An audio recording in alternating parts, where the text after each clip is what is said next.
Les grandes personnes disent que Père Noël ne fait que distribuer les cadeaux et ne travaille que durant le mois de décembre.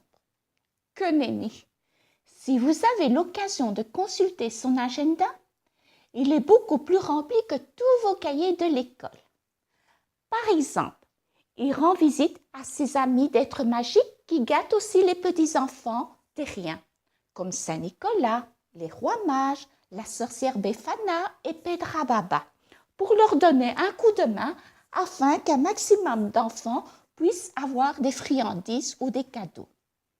2 fois par an, Père Noël rencontre des grands créateurs, designers de jouets et jeux pour les enfants.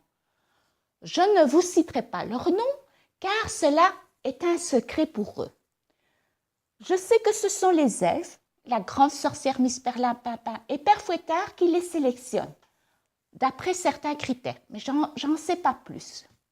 Ces designers de jeux pour enfants ont dû faire leur promesse de ne jamais dévoiler leur lien avec Père Noël.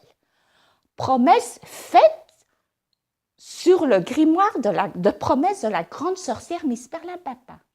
Ce qui veut dire qu'en cas de manquement, s'ils dévoilent leur secret, ils sont aussitôt transformés en nains de jardin qui serviront de garniture chez Krampus. Il paraît que Krampus est très féroce et beaucoup plus sévère que Père Fouettard. Même les grandes personnes ont peur de Krampus.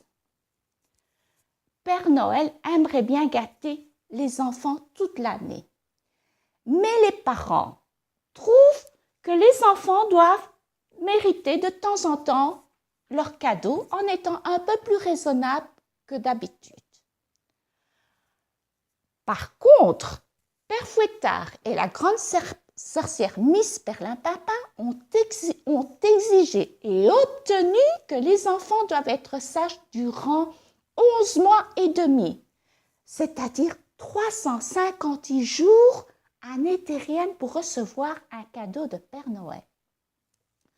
Ce n'est pas évident pour les enfants. La grande sorcière Miss Perlimpinpin m'a dit que les enfants aiment faire des bêtises, se disputer, désobéir, éviter de faire leurs devoirs et apprendre leurs leçons.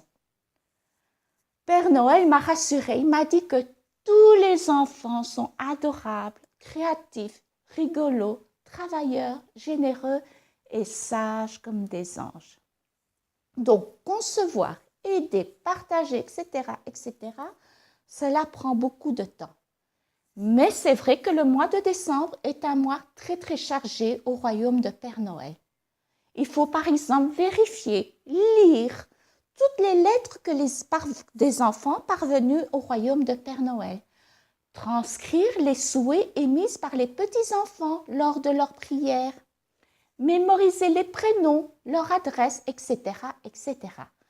Je ne vous citerai pas tout ce que doit faire Père Noël durant ce mois de décembre car cela serait trop long. Sachez que Père Noël est heureusement aidé par les êtres magiques qui habitent dans son royaume.